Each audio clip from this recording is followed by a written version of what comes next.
Hey, welcome back to my channel.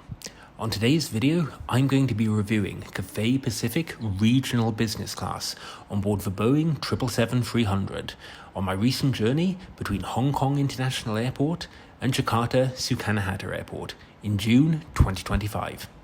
I'm going to be reviewing the lounge beforehand, including the overall airport experience, and on board, I'll be reviewing the seat and the cabin, the food and the drink, and the overall flight experience. The journey from Hong Kong to Jakarta clocks in at just over 3,250 kilometers and takes the better part of 5 hours in the sky. My journey today begins not at the airport, but at Kowloon train station, where I'm going to be catching the Airport Express to Hong Kong Airport. The Airport Express is a high-speed train that starts in central Hong Kong, makes a stop-off on the Kowloon side, where I joined, and then makes one more stop about halfway along the way before getting you to the airport in approximately 20 minutes. It's a very cost-efficient and quick way to get to the airport. By comparison, a taxi would cost about 3 to 4 times this amount and take twice as long.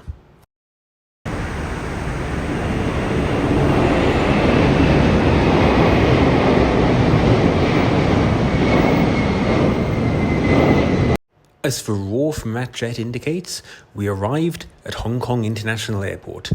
It says Terminal 1, although there is really only one terminal at Hong Kong.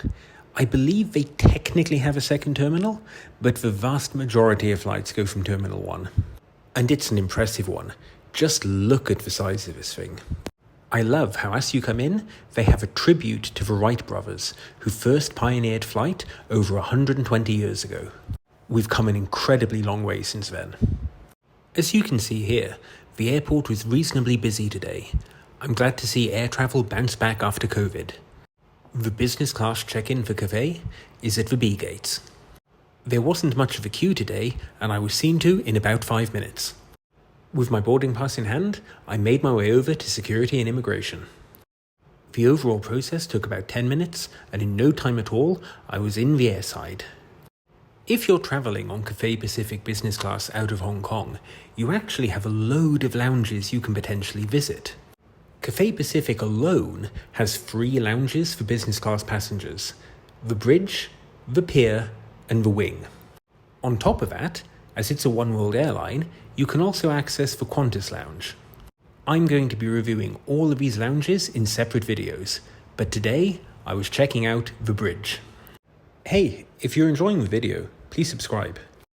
The Bridge, which is located near Gate 35, is a very interesting lounge. You see, it was meant to have permanently closed during COVID. However, owing to the fact that the lounges are going through a renovation at the moment, it reopened very recently. I'll be posting a full review of this lounge in a separate video that I'll link at the end of this one, so I'll keep it reasonably brief here. Needless to say, the food was very good. They had the signature Cathay Pacific noodle bar, from which I ordered the dan dan noodles and a sesame bun, and went with my usual Diet Coke and sparkling water. You've got to hand it to Cathay Pacific. They are very consistent with their food offering. I've ordered these exact same noodles from the Wing Lounge and also from the lounges in Japan and Singapore, and they look and taste the same. The sesame bun was light and fluffy and hadn't dried out. It was really tasty and a nice way to finish off this meal. They had other hot food items available in a sort of buffet style. These were predominantly Asian, although they did have a Western pasta if you wanted to mix it up. Overall, this is not my favourite lounge in Hong Kong. Personally, I prefer the Wing and the Pier, so check out all of my videos on these and let me know which one you prefer. Having finished my quick snack, it was time to head to the gate to board my plane. Today my flight was departing from Gate 9, which was actually about a 10 to 15 minute walk from the lounge. I'll be honest, I didn't pick the lounge for its location, I just wanted to check it out as I'd never been there before. It would have been far quicker to go to one of the lounges that were closer to my gate. Eventually though, I arrived at Gate 9 and got a lovely shot of the Boeing 777-300 that was going to take us to Jakarta today. Boarding commenced shortly after I arrived, and in no time at all I was making my way down the jet bridge and onto the plane. As I made my way to the door, I got one final shot of the front of the plane. I couldn't see the pilot to wave to him, but I know he was in there. Unfortunately, when I got on board, I realised that they'd fitted the plane with the regional business class. For a 5-hour flight, this was a disappointment. Cathay Pacific operates their long-haul seat on flights that are much shorter, including, for example, Manila to Hong Kong, which is barely an hour and a half. So to get the regional configuration for a 5-hour flight, it was disappointing. I also secretly hoped I wouldn't have a seatmate, but I did. The seat is controlled by these very old-fashioned manual buttons, although to give them their credit, they're intuitive and very easy to understand. There was also a decent amount of legroom here. This will definitely be comfortable for the length of the flight. The headphones provided are Cathay Pacific's own brand headphones, and they are padded and noise cancelling. Very comfortable. I had no problem wearing them for the duration of the flight. For my pre-departure beverage, I chose the Cathay Delight, which is a sort of minty, yogurty, non-alcoholic drink. Very tasty. I was pleased to see that post-COVID, Cathay Pacific has returned to paper menus. Let's take a look.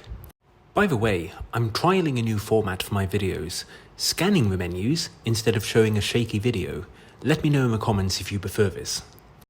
Our dinner tonight consists of a 4-course meal, a starter, a main, a dessert, and cheese. I'll review this fully later in the video.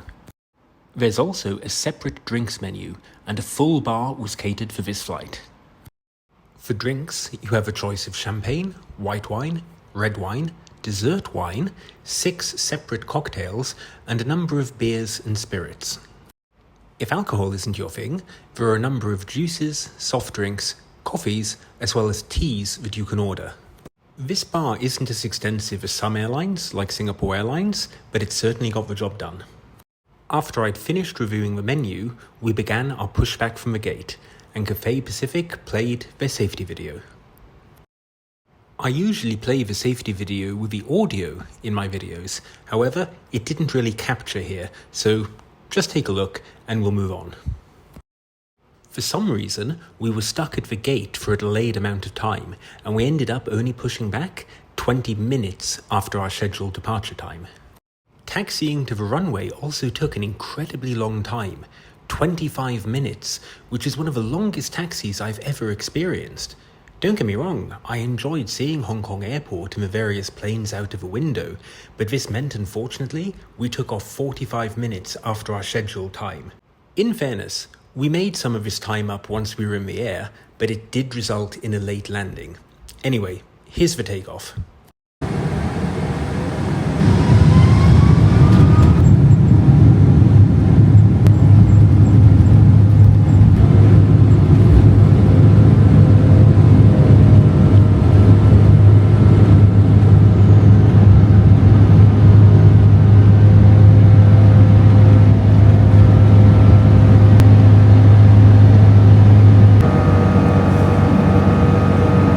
Just like that, we were airborne and above the clouds.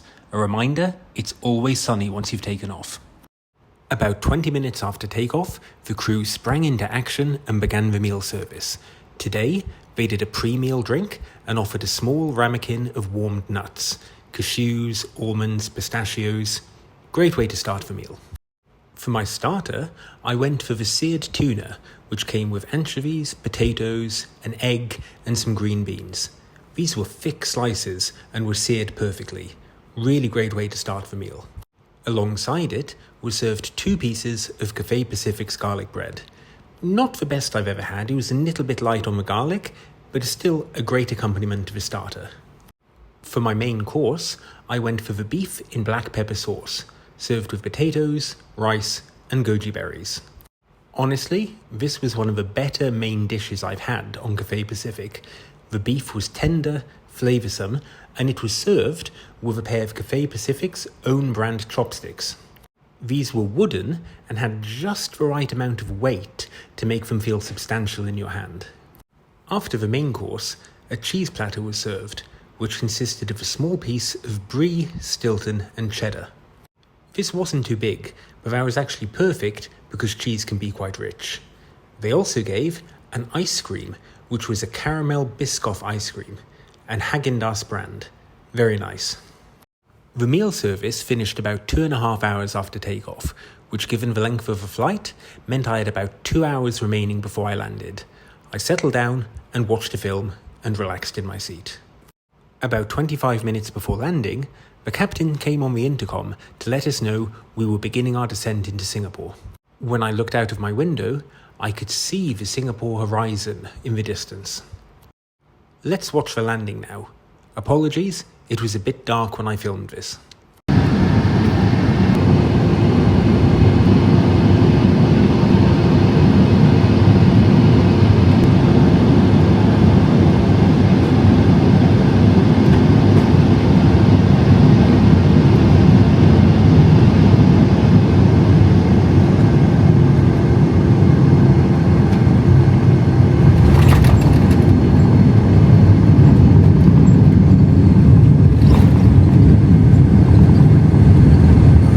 All in all, a reasonably smooth landing, and despite taking off 45 minutes after our scheduled time, we landed only 5 minutes late.